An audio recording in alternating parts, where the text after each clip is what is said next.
Abhilash from Chennai. Acharya ji Pranam. There is no pot. There is no pot's interior space. Neither is there an individual soul, nor the form of an individual soul. Know the absolute Brahman, devoid of knowable and knower. Avadhoota Gita, chapter 1, verse 32. Acharya ji, this verse indicates that there is no individual, there is only absolute Brahman.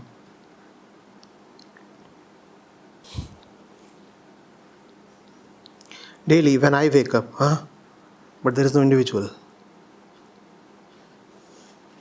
Daily, when I wake up, as soon as I become conscious of my waking state, immediately the duality of I and the world comes into existence. As if the duality was not there when you were asleep, Abhilash. It was there even then. And not outside of you. Even in your waking state, or your sleeping state, or your dreaming state, my entire day goes by thinking of myself and how I can get related to this world in the best sense. My identification with things have reduced drastically, but my identification with thoughts is still prominent. Am I not yet fully accepting the uncertainty of life? And hence, I'm trying to interfere and think a lot about myself. Can you please help me in getting more clarity on how one can free himself from getting identified with thoughts? Action. Abhilash, action. There is no other way. Only in immersed action can you come out from your immersion into thoughts. There is no other way. Unfortunately, samadhi has been construed to be a state of non-action by many. No, samadhi is a state of deep action.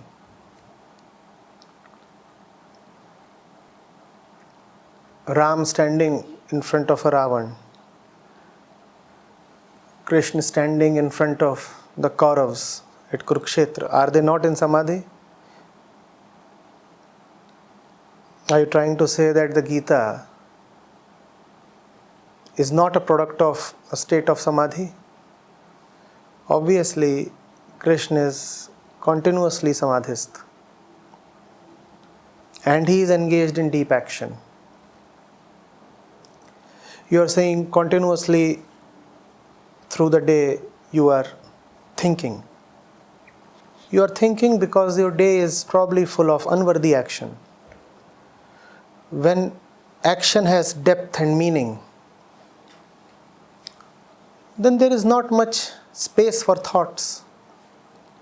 But when life is full of unworthy activities, then obviously you have to think. And it is a matter of relief that you are still thinking. What would happen if you are immersed in trivia and not even thinking about what's going on? So it's good that you are at least thinking, if not acting. This incessant thinking itself will tell you something is wrong. What is wrong? The way you have chosen to live out life is probably wrong. In fact, this word probably is a very needless insertion from my side. Society tells me to be polite, so I sometimes just moderate my statements with words like maybe, probably, when I'm actually certain. If you say you are stuck in thought,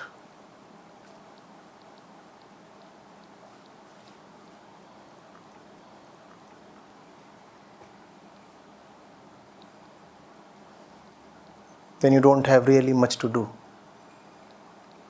The one who really has something worthwhile to do in life will not find the occasion to be thoughtful.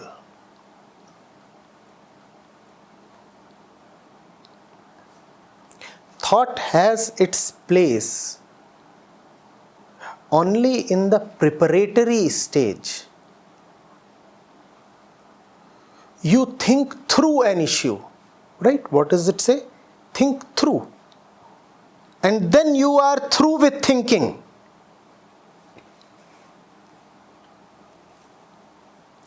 And then you act. If you are continuously thinking, it surely means that your action lacks substance. Or you are stealing time away from action. Either you are acting in an unworthy cause, or if the cause is worthy, then you are stealing time away from worthy action.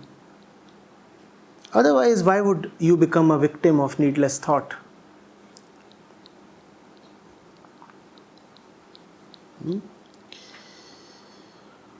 You have written so much, but you have just avoided mentioning what do you do the entire day. A very passing mention you have given. You have said, my entire day goes by thinking of myself and how I can get related to this world in the best sense. What do you mean by that? Do you do something? You must be doing something. What do? You think.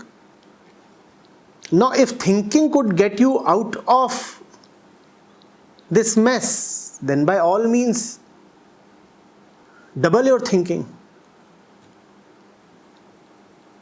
If thinking is what you do for action, if thinking is your substitute for action, then keep thinking and ask yourself, is it helping me? Otherwise, engage in serious action. Nobody can think his way through to liberation. Not possible. You cannot just sit on your sofa set and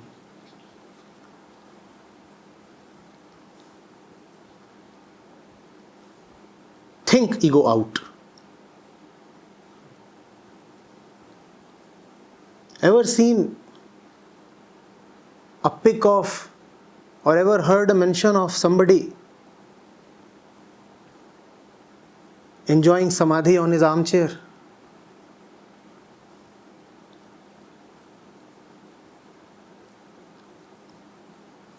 Samadhi on the couch.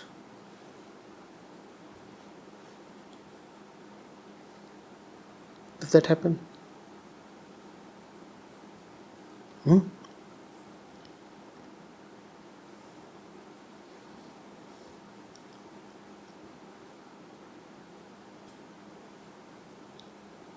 Liberation in the jacuzzi.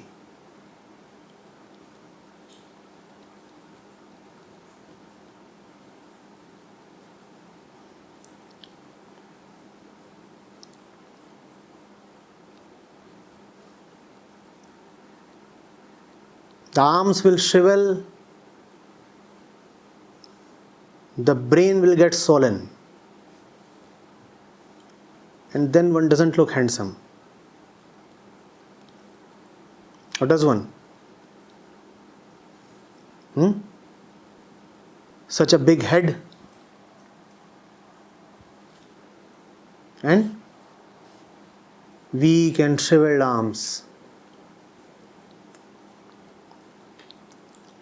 It doesn't happen that way.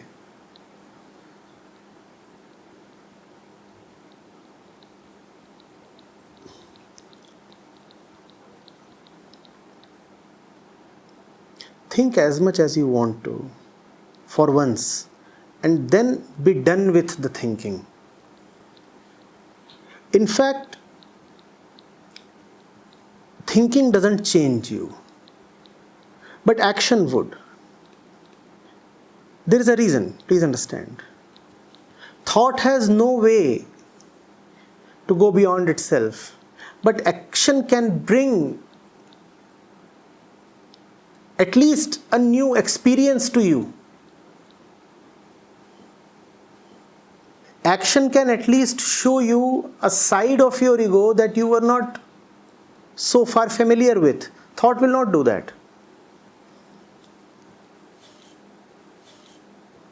Thought remains strictly confined to its narrow and small area. Action too cannot go beyond the boundary of the ego. But action, by way of experiences, can show you more faces of your ego. It can take you deeper into your ego. So action is useful, at least more useful than thought.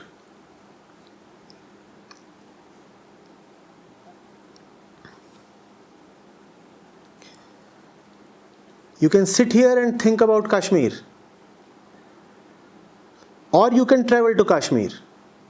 Obviously, both are sensory processes. Sitting here and thinking about Kashmir is an exercise in time and space.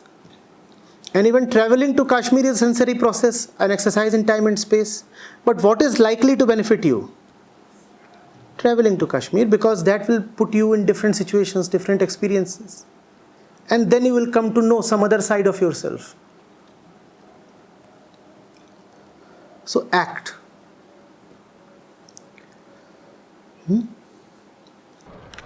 Thought, when it's streamlined and analyzed, it gains a momentum.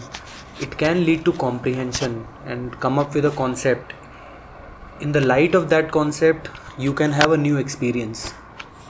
With that concept, first of all, thought requires stuff to think about. From where will stuff come? From where will stuff come? You can think about an experience. You can think about an experience. But thought itself cannot become an experience, or can it?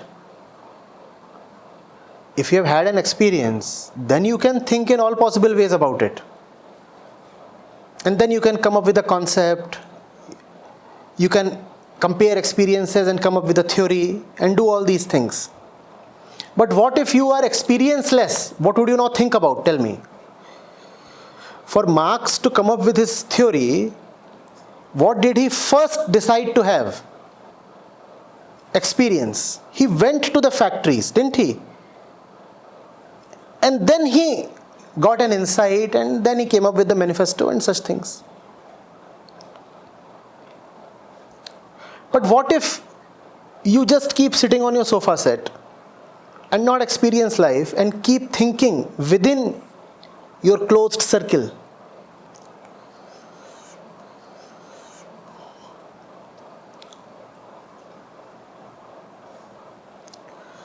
And you cannot imagine the drastic change that comes to thought once it has been informed with experience.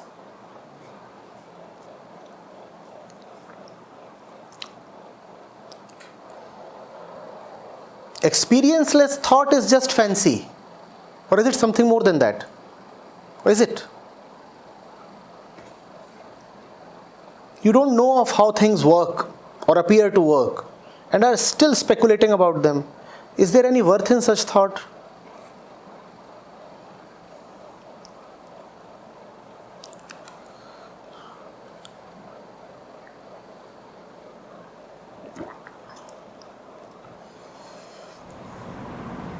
the risk is that by advocating action, we might end up having an army of thoughtless people just merely acting mindlessly. They will act mindlessly and suffer. So they will come to me and I will say, think.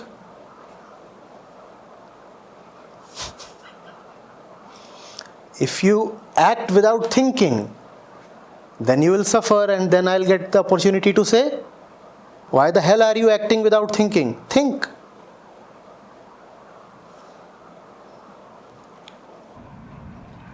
And lastly, are the manifestations of the vrittis, the tendencies, not stuff enough for the mind to think.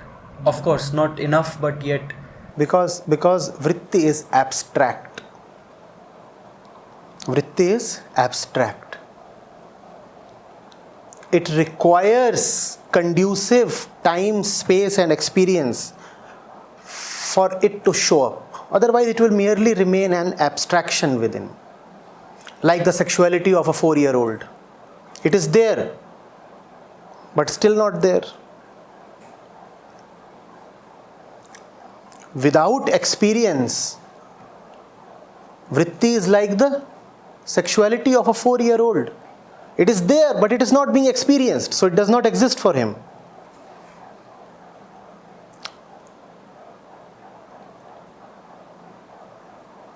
So before self-observation, if I have understood you rightly, or avlokan, comes experiencing the life, exposure. You are anyway experiencing. When you rightly meditate on it, then you get the incentive to experience more and experience better in the right direction. You must start with your current set of experiences, be honest and sharp about them, and accordingly then you broaden your horizon of experiences.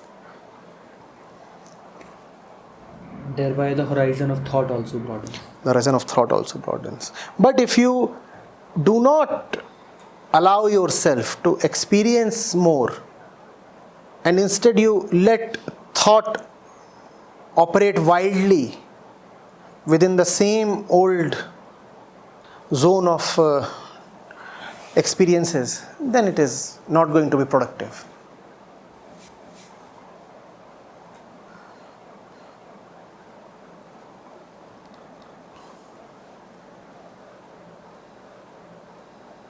Very, very loosely, you can say experiences are like the cane, thought is like the juice. For the juice to be there, some cane has to be there, right? Or would you take the same old cane and keep passing it through the machine, hoping that new and fresh juice would emerge? Would it?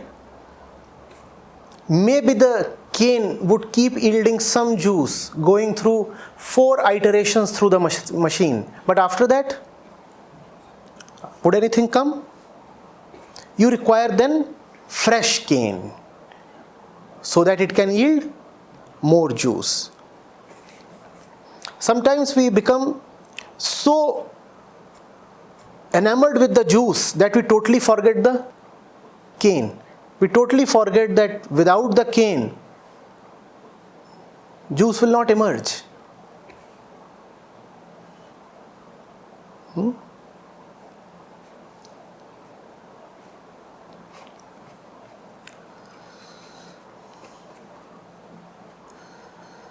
You think about something, right? Thought is not objectless, or is it? What are you thinking about if you are not experiencing anything? I'm not asking you to go on a wild spree of general experiences. But you require some freshness, some newness, some openness, some vastness in your experience for you to be able to even think. The question was, can thought in itself not come up with something new, a new concept? New not in that sense. A new concept about what? Can thought not reform the content about which it was thinking? Reform it. Just you have come up So with there would be just the old content, right?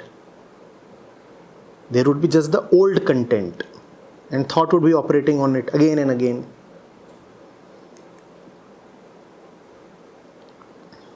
Reform it, obviously.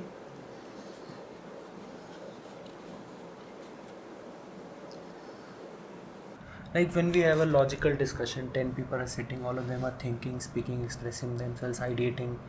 It does happen that something new emerges. They have not actually had a new experience per se, they were just speaking the old stuff of their mind. New things can experience, but within a very limited domain. Within a very limited domain.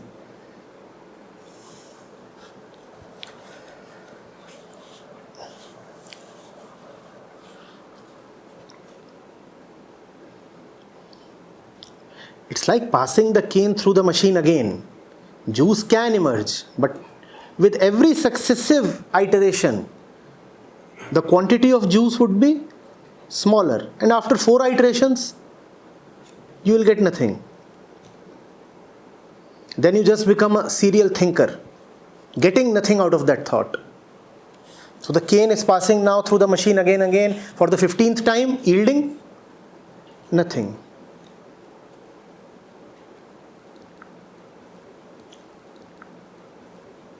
So we can say that. Excessive thinking is a result of not experiencing fully, not seeing things fully, Not acting, simply not put. acting. Not Yes. acting. So if we act, so that the thoughtlessness can be achieved, Yes, because yes, we have the yes. conclusion. Yes, true.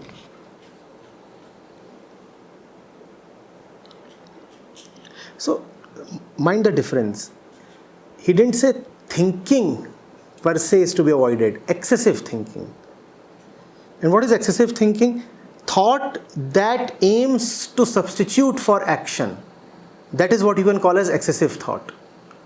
Now thought is committing an excess. Now thought is doing what thought cannot do. Thought is trying to become a proxy for action.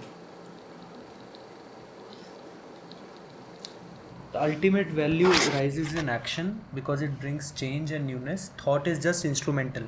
No, because you are anyway an acting being. Because you are anyway an acting being. And thought and action are not two separate units, obviously not opposites. They are points in a continuum.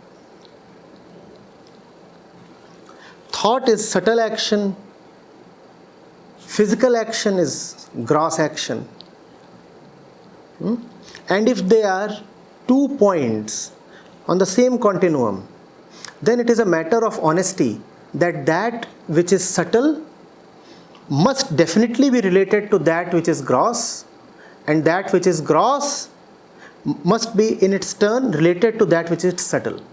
So if you are thinking and thought will yield an insight, it is supposed to. Otherwise, what is the use of thought? It may yield a conclusion, or it may yield some insight, or it may come up with something, right? Now, what to do with that?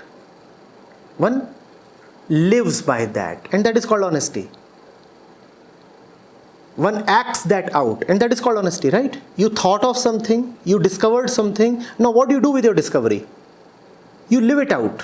What else can you do with it?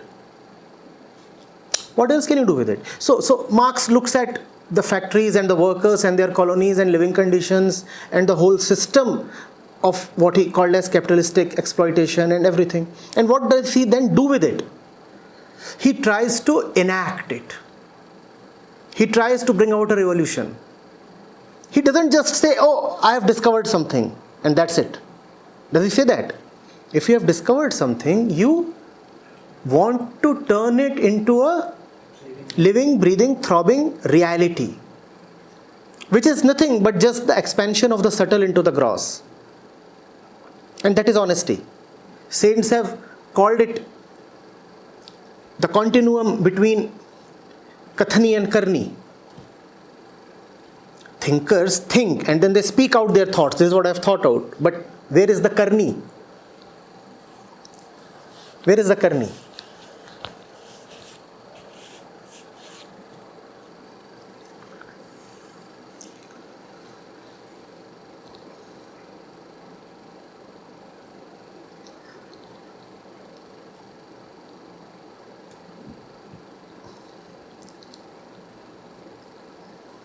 Just as one suffers when there is a division between thought and thought, similarly one suffers when there is a division between thought and action.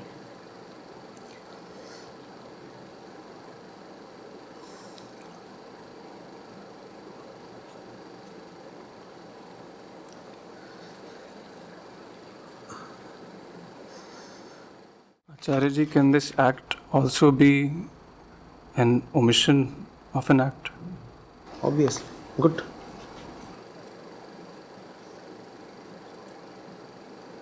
Given that your capacity to act is limited by time and space and your energy, obviously new action cannot come without substituting the old patterns of action. So omission is bound to be there. Can you get into a new zone of fresh actions without giving upon your old patterns of actions? Is it possible? Your day has only 24 hours. How would you continue to do what you are doing and parallelly take up something else? So something has to be omitted out.